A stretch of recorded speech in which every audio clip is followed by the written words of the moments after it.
तू? अगर किसी व्यक्ति की मृत्यु हो जाती है 90 डेज के अंदर, वेरी गुड, लिख लेना एक स्टार बना के, ठीक है, स्टार बना के लिख दो। अगर मैं अवयस्क में नहीं कह रहा, मैं ये नॉर्मली कह रहा हूं, अगर किसी वाद के दौरान अगर पक्षकार की मृत्यु हो जाती है और किसी को एलआर नहीं बनाया, तो इसके लिए ऑर्डर 22 भी पढ़ना सारे बच्चे। अफसाना 22 भी पढ़ना ये एलआर के साथ में, और 32 भी पढ़ना वगैरह उसी में है ना। लिमिटेशन में लिमिटेशन एक्ट भी है। तो अगर किसी व्यक्ति की मृत्यु के बाद में एलआर नहीं बनाया तो बाद अबेट हो जाएगा। ये समझ में आ गया? उपशमन हो जाएगा और पुनः वाद लहाया नहीं जाएगा। बहुत बड़ी बात है, ये समझ आया? वो लागू हो जाता है, क्या कहते हैं उसे, डिग्री मिल जाती है अबेटमेंट के आधार पर। तो अबेटमेंट का जो वाद होता है ना, ऑर्डर 22, उसमें भी क्या है, उसे डीम डिग्री माना गया है, याद रखना। अगर आपने पक्षकार नहीं बनाया तो केस का नाम लिखो, 90 डेज, 90 डेज, 90 डेज, केस का नाम लिखो।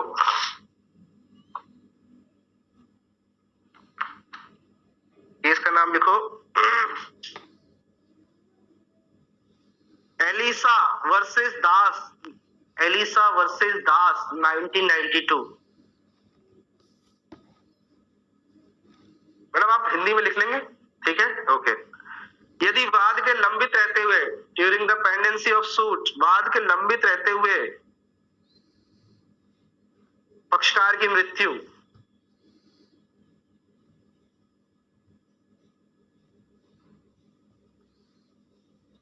तथा किसी पक्षकार को एलआर नहीं बनाया, किसी पक्षकार को एलआर नहीं बनाया, तो डिक्री शून्य होगी, आकृत होगी, नल एंड वॉइड होगी। तो डिक्री आकृत, नल एंड वॉइड होगी तथा ऐसी डिग्री का निष्पादन एलआर के विरुद्ध नहीं कराया जा सकता। The execution of degree is not in favor of LR. Against favour नहीं, अगेंस्ट एलआर। सी समझ में आ गया? तो डिग्री का निष्पादन एलआर के विरुद्ध नहीं कराया जा सकता। कॉन्सेप्ट क्लियर हो गया? तो क्वेश्चन बनाइए, क्वेश्चन बनाइए। इसकी तो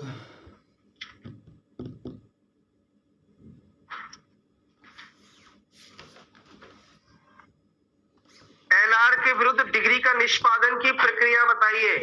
एलआर के विरुद्ध डिग्री के निष्पादन की, एलआर के विरुद्ध डिग्री के निष्पादन की प्रक्रिया बताइए।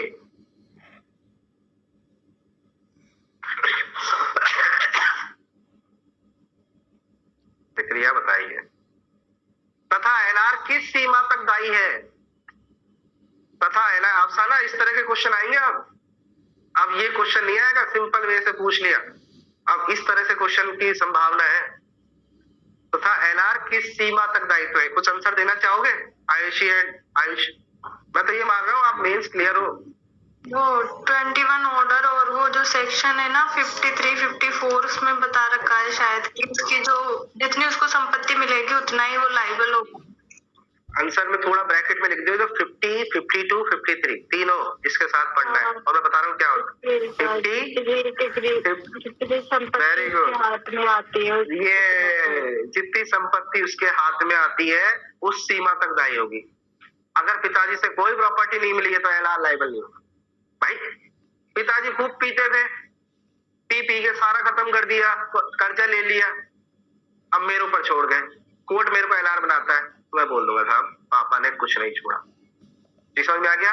तो मेरे प्रति, नहीं तो मेरे को निर्णित डिग्री मान लेते, क्योंकि पिताजी के पक्ष में विपक्ष में आ गई डिग्री, वो जजमेंट डेटर हो गए। समझ में आ गया? तो अगर वो मर गए तो उनका एलआर बच्चे के ऊपर लायबिलिटी आएगी। हिंदू मैरिज एक्ट में पिता पुत्र का प्रथम कर्तव्य होता है कि अपने पिता के ऋण चुकाना, पर अब ये खत्म कर दिया है कि पिता के अवैध कृत्यों को चुकाने का राइट थोड़ी है कि पिताजी ने फालतू फर्जी कर्जे लिए थे और मेरे ऊपर क्या है छोड़ दिया, तो उनकी जो प्रॉपर्टी मेरे पास आएगी उसी सीमा तक दायित्व। और दूसरा उसके अंदर एक पॉइंट और बहुत अच्छा है कि अगर वो वैनित हो गई है, सुनो, पिताजी से 10 लाख रुपए मिले, 5 लाख रुपए मिले, ठीक है, और मेरे खिलाफ में डिग्री भी आ गई है और मैंने उनके क्रियाक्रम पे खर्च कर दिए या किसी और शुल्क को चुकाने में खर्च कर दिए, तो अब डिग्री होल्डर मेरे पास में डिग्री का निष्पादन नहीं करा सकता। क्यों? क्योंकि अब मेरे हाथ में कुछ रहा ही नहीं।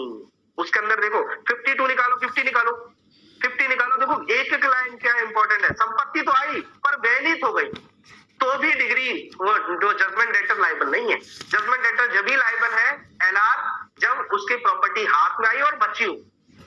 देखो 50 निकालो, सॉरी सेक्शन 50 निकालो।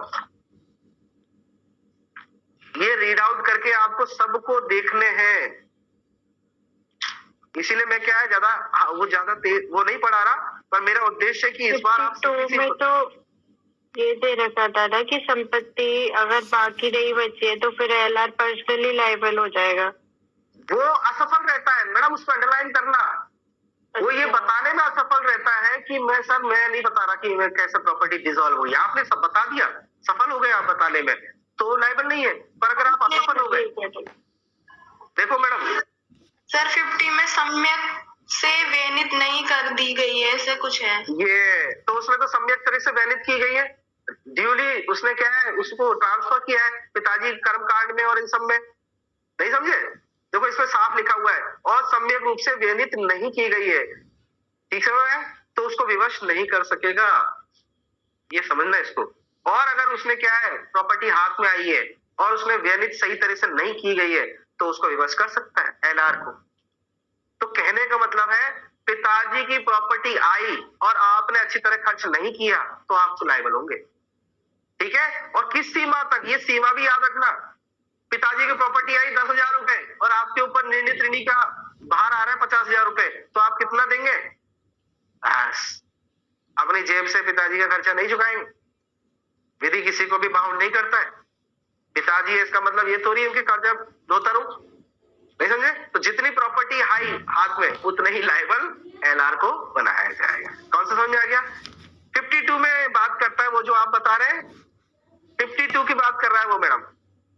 दूसरा पॉइंट देखिए, जहां कब्जे में ऐसी कोई संपत्ति बाकी ना बची हो, मतलब आपने वैलिड कर दी और आपके पास कुछ नहीं बचा है और वह न्यायालय का समाधान करने में असफल रहता है, तो अंडरलाइन कर लीजिए पर्सनली, व्यक्तिगत रूप से विरुद्ध उसके ऊपर लायबल होगी। जैसे उसी के विरुद्ध पारित की गई, आपने सारा पैसा उड़ा दिया, जो आपके पास में कब्जे में प्रॉपर्टी आई थी आपने उड़ा दिया और आपने सेटिस्फाइड भी नहीं किया कोर्ट में, तो कोर्ट अब क्या समझेगा? पर्सनली लायबल करेगा कि जैसे डिग्री तुम्हारे पिताजी की नहीं, तुम्हारे ही पक्ष में व्यक्तिगत लायबल करेगा। आगे आई इसी बात समझ में? अभी मतलब अगर वो सेटिस्फाई कर देता है कि इसलिए खर्च हुआ था तो नहीं होगा, और अगर वो अच्छी तरह से सेटिस्फाइड कर देता है कि सर वाकई में क्या है इन ड्यूली तरीके से मैंने काम किया है और इस तरह से खर्च हुई है, तो उसे लायबल, पर्सनली लायबल नहीं मानेगा। पर वो असफल हो जाता है तो लायबल मानेगा। एक एक लाइन पढ़ने की जरूरत नहीं है, बेसिक चीज समझो। जी समझ में आ गया आपको? तो सेक्शन 50, 52 और 53 पैतृक संपत्ति में भी राइट ऐसे बनता है, 53 भी ऐसी कह रहा है, ठीक है। वहां भी वो उसी सीमा तक दायित्व है जहां पर उसके सामने जितनी प्रॉपर्टी उसके सक्सेसर के रूप में आई है। आगे बात समझ में? केस का नाम लिखो।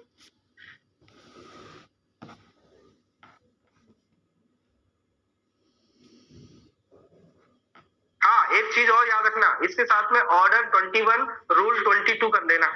ऑर्डर 21 रूल 22 ए से अगर किसी को भी अगर एलआर बनाया जाता है, डिग्री का निष्पादन करना है, ठीक है। पहले तो जिंदा थे उसके पिताजी, ठीक है।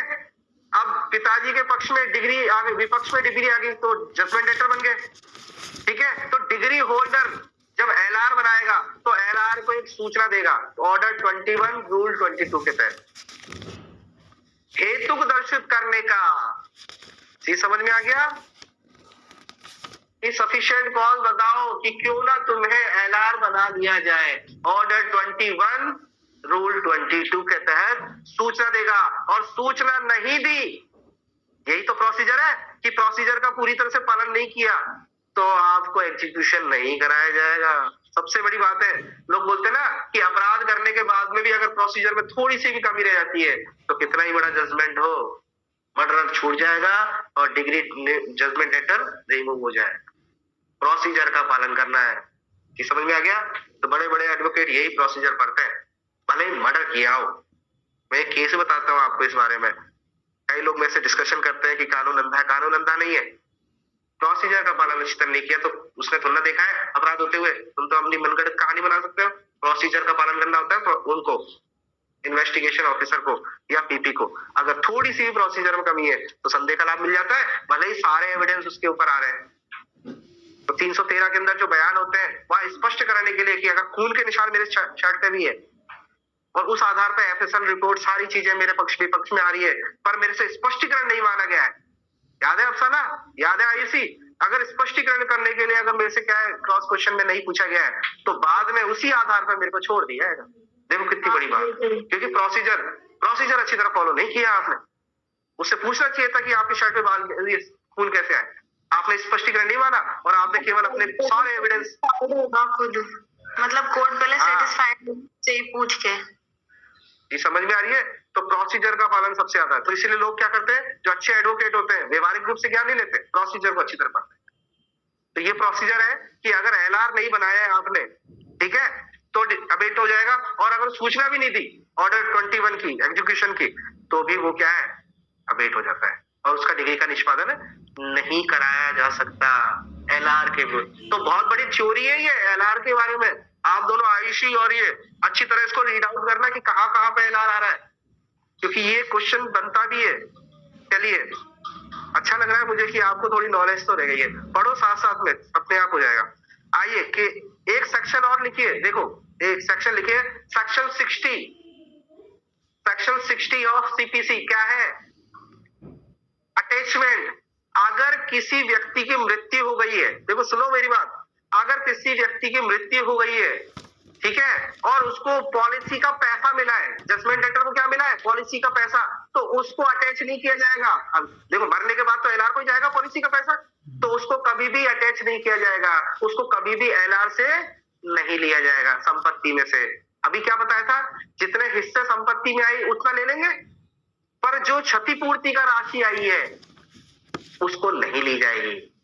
सेक्शन 60 निकालो, बीमा पॉलिसी से प्राप्त धनराशियों की कुर्की नहीं होगी एलआर के विरुद्ध। मेरी बात समझ में आ गई कि नहीं आई मैडम? आ गई? सेक्शन 60 भी देख लेना, लिखा हुआ कौन सा पॉइंट है, जीवन बीमा की राशि के बी पॉइंट के बी। Very good. तो जो अगर मृतक है वो जजमेंट डेटर है, उसको मरने के बाद में अगर बीमा पॉलिसी से कोई पैसा है उसके एलआर को, तो वो भी एलआर से क्या नहीं किया जाएगा, इन एग्जीक्यूशन ऑफ डिग्री में अटैच नहीं किए जाएंगे, लिए नहीं जाएंगे, क्योंकि भले ही उसके हाथ में प्रॉपर्टी आई है 10 लाख रुपए 15 लाख रुपए, तो भी उनको क्या है, निष्पादन की कार्रवाई नहीं किया जाएगा। कितनी बड़ी बात है, देखो कैसा लॉ कैसा एक्सप्लेन हो रहा है। ये होता है असली पढ़ने का मजा, एक सब्जेक्ट के ऊपर डिस्कशन करने का मजा। चलिए नेक्स्ट चलते हैं। मैं तो टाइम ही भूल गया, कितना टाइम हो गया। चलिए कोई बात नहीं, आधा घंटा बाकी है अभी तो। चलिए अब चलते हैं एक केस की तरफ। मृतक की मृत्यु के पश्चात एलआर बनाया जाएगा। तो मृत्यु कितने प्रकार की होती है, नेचुरल मृत्यु, और एक तो नेचुरल मृत्यु होती है, और कौन सी मृत्यु होती है,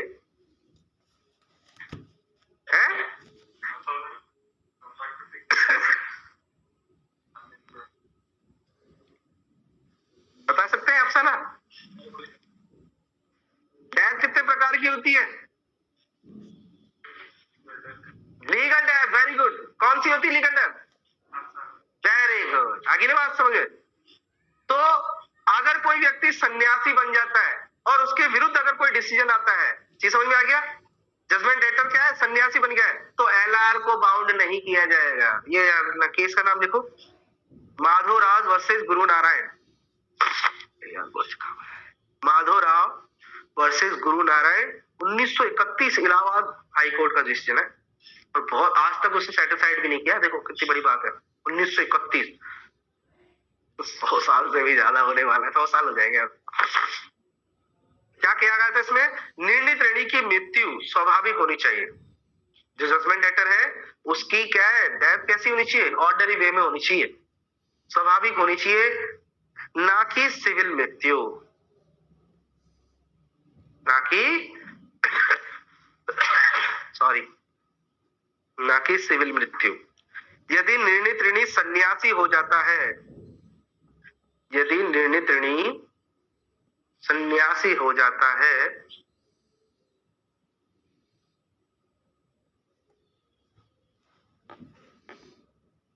तो उसके पुत्र को एलआर, तो उसका पुत्र एलआर नहीं होगा, तो उसका पुत्र एलआर नहीं होगा, मतलब विधिक प्रतिनिधि नहीं होगा। कितनी अच्छी बात है ये, देखो इस स्टडी में बड़ा मजा आता है। ये छोटी छोटी बातें थी, ठीक है। आइए, तो आपका एलआर मेरे हिसाब से कंप्लीट हो गया, बहुत सारा मैटर आ गया। अभी और आगे पढ़ते जाएंगे तो ध्यान रखते जाना कि पीछे हमने ये चीज कहां पढ़ी थी।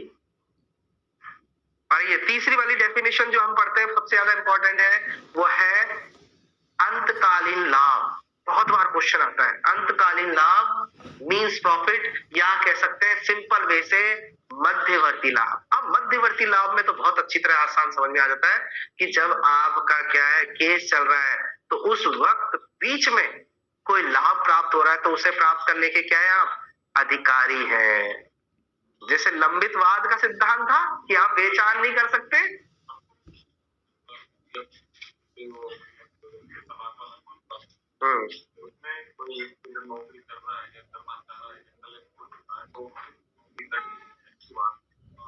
हाँ बिल्कुल करना चाहिए। तो कहने का मतलब अगर कोई बीच में लाभ प्राप्त कर रहा है वो, ठीक है, तो वो लाभ उसे मिलेंगे ब्याज सहित, ब्याज सहित मिलेंगे।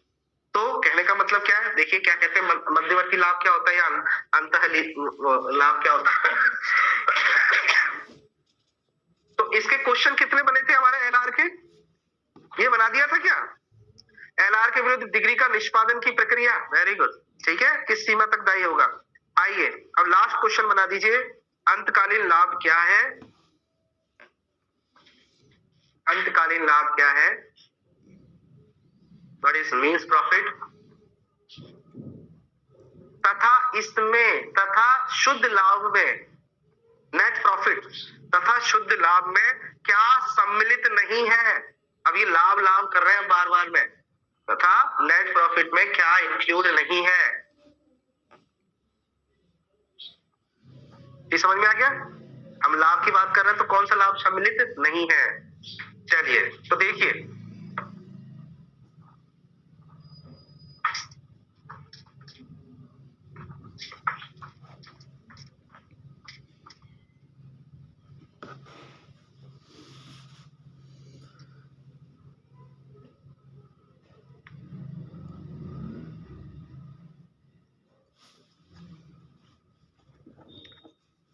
आपने सूट फाइल किया, ए ने उसकी प्रॉपर्टी पर बी ने कब्जा कर लिया।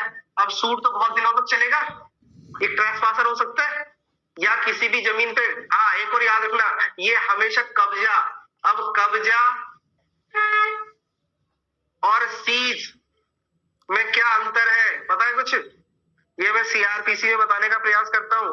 जो कब्जा होगा, ठीक है, वो हमेशा इमूवेबल प्रॉपर्टी पे होगा, पोजीशन किस पे होता है, इमूवेबल प्रॉपर्टी पे, और अधिग्रहण सीज किसे किया जाता है, ये समझ में आ गया।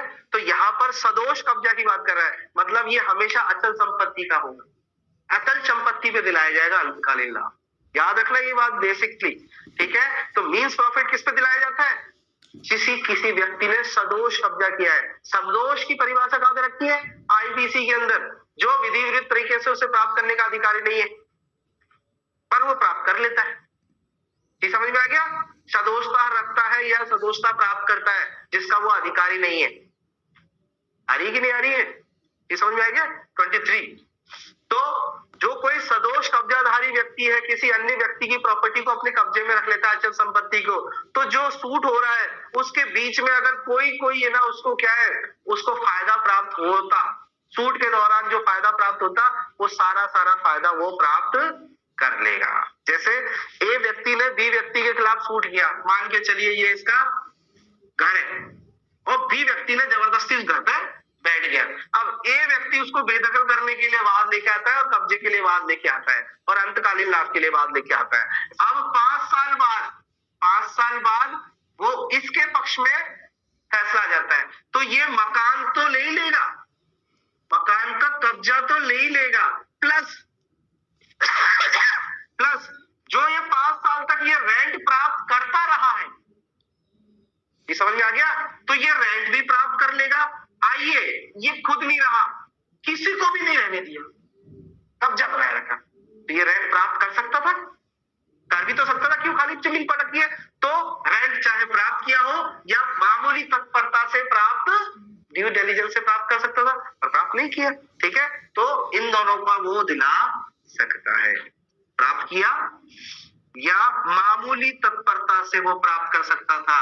तो ये कब्जा तो मिल ही रहा है, ये रेंट भी प्राप्त कर लेगा, प्लस इस पर क्या ले लेगा, तो ये हो गया लाभ। समझ में आ गया कौन सा लाभ हो गया, ये रेंट।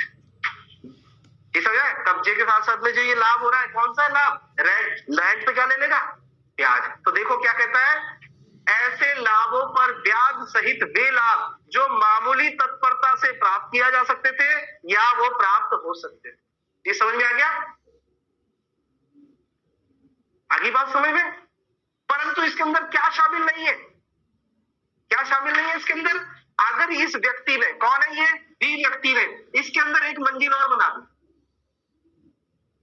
डबल स्टोरी बना दी, तो इसने जो अभिवृद्धि की है, टीपी, याद आ गया कि फसल में कोई अभिवृद्धि करता है तो प्राप्त करने का अधिकारी कोई होगा, तो सेम टू सेम इसको छोड़ते हुए, क्योंकि इसने तो ये इधर पैसा लगाया, इसको छोड़ते हुए सारा लाभ प्राप्त करेगा, सिवाय अनुवृद्धि के, जो भी उसने अलग अनुवृद्धि की। ये समझ में आ गया, ये कहना चाहता है।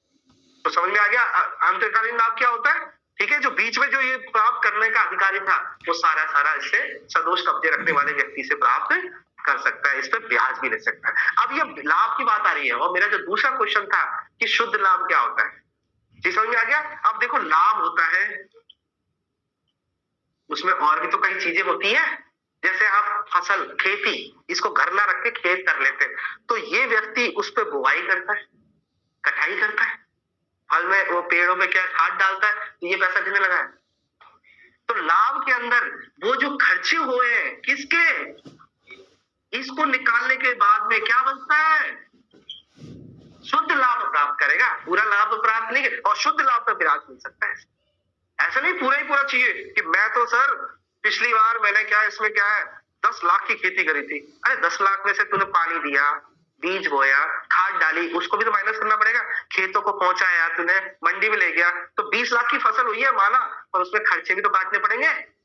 आगे बात समझ में, तो लाभ में ये सारे खर्चे जो इसने किए वो काटने के बाद में शुद्ध लाभ प्राप्त करेगा, और शुद्ध लाभ पे क्या लेगा, ये जनरली लोग क्या सोचते हैं, सारा ब्याज ले लेगा, ना, खर्चे काटने के बाद में। तो लिख लीजिए इसके अंदर, मेरी बात समझ में आ गया, मैं बेरिंग पढ़ देता हूं एक बार, ये लास्ट डेफिनेशन करानी है आज, बाकी तो देखो आप सब समझदार हैं, पढ़ लेना, नहीं आया तो मैं बताने के लिए बैठा हुआ हूं, ठीक है। आइए देखो क्या कह रहा है, संपत्ति के अंतकालीन लाभ से ऐसे लाभों पर ब्याज सहित वे लाभ अभिप्रेत है, मतलब लाभों पर क्या मिलेगा, ब्याज सहित वे लाभ अभिप्रेत है जो ऐसी संपत्ति पर सदोष कब्जा रखने वाले व्यक्ति को उस तरह प्राप्त हुए, जिसने भी अगर रॉन्गफुल तरीके से पोजीशन रखा, जो उसे प्राप्त हुए, या जिन्हें वह मामूली तत्परता से प्राप्त कर सकता था, वो दोनों लाभ मिलेंगे, ठीक है। किंतु सदोष कब्जा बनाए रखने वाले व्यक्ति द्वारा की गई अभिवृद्धियों के कारण हुए लाभ इसके अंतर्गत शामिल नहीं होंगे। कौन सा समझ आ गया, तो ये तो है अंतकालीन लाभ। अब मेरा जो दूसरा क्वेश्चन था कि क्या लाभ में क्या क्या शामिल नहीं होंगे, तो एक बार लिख लीजिए कि क्या क्या शामिल नहीं होंगे, तो लिख लीजिए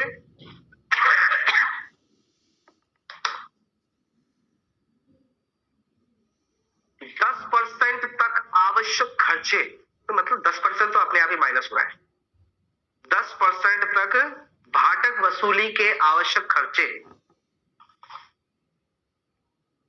मतलब रेंट किराए के लिए वसूली,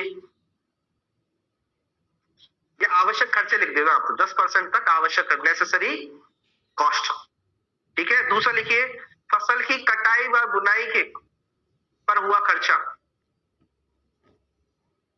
फसल की कटाई व बुनाई। देखो भाटक का इसलिए लिखा था क्योंकि अगर वो मकान हुआ तो वहां पर रेंट मिलता है, ये समझ में आ गया। और फसल का मामला हुआ, दो ही होती है ना, इमूवेबल प्रॉपर्टी तो क्या घर होगा या फिर जनरली भूमि होगी। तो अगर भूमि का मामला है तो भूमि में है फसल की कटाई बुनाई, जो भी कार्य काम होते हैं उसके उनके खर्चे।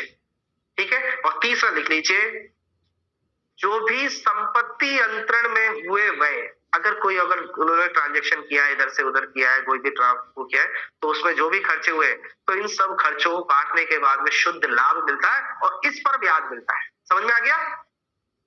ऐसे नहीं पूरा का पूरा रख लेगा। अब ये सदोष कब्जा रखने वाला कोई मकान को इसने कब्जा कर लिया, इसमें डेंटिंग पेंटिंग सब कुछ करा करू रहा है, नहीं समझे? इसमें अगर उसने रेंट एग्रीमेंट में किसी को रखा भी है तो रेंट एग्रीमेंट के बहुत सारे डॉक्यूमेंट्स बनाए जाते हैं, खर्चा वर्चा होता है कि नहीं होता, उसको रजिस्टर्ड कराना होता है, ये सारे खर्चे, तो ये सब काट के मिलेंगे ना। अगर ये मकान है और अगर जमीन है तो बोआई गड़ाई फसल जो भी बोने में जो भी खर्चा हुआ है, एक स्थान से दूसरे स्थान पे ले जाने में जितना खर्चा हुआ है, तो वो तक के खर्चे माइनस होंगे। ये समझ में आ गया? क्योंकि यहाँ पर सजा देना उद्देश्य नहीं है, याद रखना, सिविल में कभी भी शास्ति नहीं होती है, वो उसको चेक एंड बैलेंस करना है कि किसी को भी गलत तरीके से कोई अधिकार ना मिले। अगर इसने कोई अभिवृद्धि भी की है तो इसको इसमें मिलना चाहिए कि नहीं मिलना चाहिए? नहीं समझे? सिविल में कभी भी पनिशमेंट करने का राइट नहीं हो, तो इसने जो भी अभिवृद्धि की है, अभिवृद्धि को क्या बोला इंग्लिश के अंदर?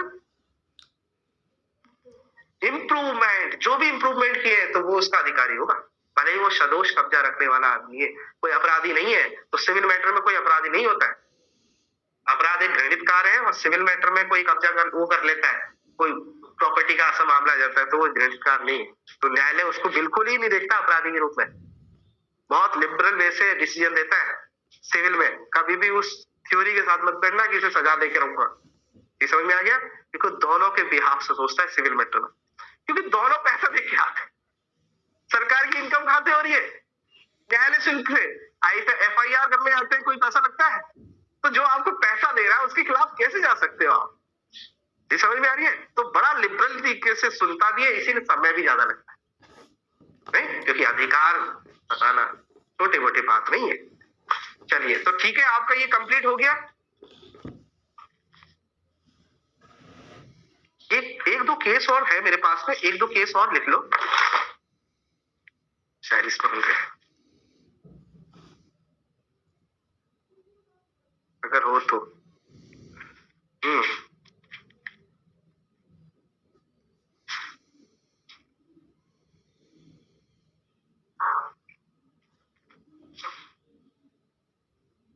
हाँ, एक क्वेश्चन था कौशल्या देवी वर्सेस बैजनाथ, जो 97 वाला था ना, 97 वाला कौशल्या देवी वर्सेस बैजनाथ वाला केस बहुत ज्यादा वो आया था। उसमें है कि अगर प्रीलिमिनरी डिग्री की तरफ अगर आपने उसकी वैधता को चुनौती नहीं दी तो अंतिम डिग्री पर उसे चुनौती नहीं दे सकते आप। ठीक है, तो लिखिए यदि प्रारंभिक डिग्री की वैधता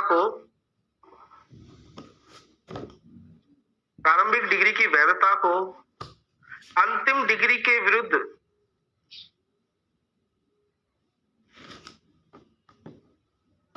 की गई अपील में चुनौती नहीं दी जा सकती।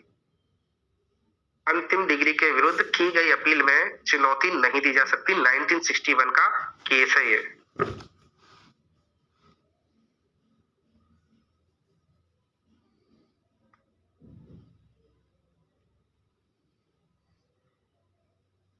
और एक जो कहते हैं ना कई बार वाद किसे कहते हैं, वाद किसे कहते हैं, तो वाद का डेफिनेशन कहीं मिलती नहीं है। और एक केस है, केस लिख लीजिए, Hansraj versus Dehradun, Hansraj versus Dehradun Mussoorie electronic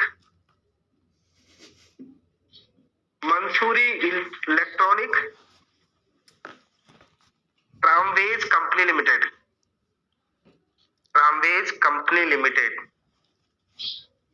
1935 का केस है। इसमें क्या बताया? वाद से तात्पर्य, वाद से तात्पर्य किसी विशेष संदर्भ से भिन्न,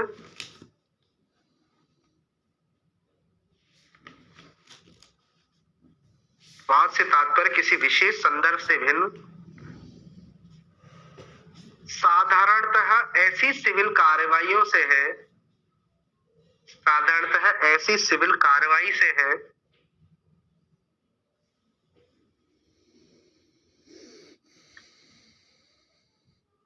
जो वाद पत्र को संस्थित करके की जाती है, जो वाद पत्र को प्रस्तुत करके, जो वाद पत्र को प्रस्तुत करके संस्थित की जाती है।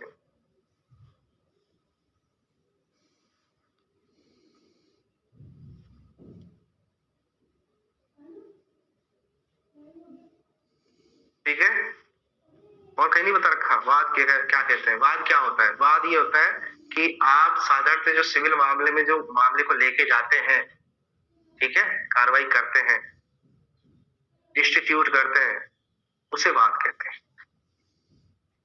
ठीक है, आई होप ठीक है। और बाकी का देखो, बाकी का कोई हार्ड एंड फास्ट नहीं है, क्योंकि क्या है, सेक्शन 3 पढ़ लेना, सेक्शन 3 पढ़ लेना। वैसे मैं बता देता हूं, कितना समय हो गया? ठीक है, 5 मिनट देख लो। सेक्शन 3, सेक्शन 4 में करा चुका हूं, सेक्शन 4 में करा चुका हूं, ठीक है। सेक्शन 7, 8 में नहीं कराऊंगा, क्योंकि आज की तारीख में ये है नहीं है ज्यादा प्रेसिडेंसी और ये प्रांत की है, वो है नहीं है प्रोविंशियल, ठीक है। ये पुराने जमाने में था 1908 में उसमें, पर अभी ऐसा कुछ रखा नहीं है। जिस दिन पुराना नया एक्ट आएगा, जैसे बीएमएस आया है, वैसे नया आएगा तो शायद एक बार हट जाएंगे। जैसे नए वाले में मेट्रोपॉलिटन मजिस्ट्रेट हट गया, ठीक है, तो देख लेना, ठीक है। तो ये क्या कह रखा है, अधीनस्थ था, कौन किसके सबऑर्डिनेट होगा, ये तो सीधी सी बात है।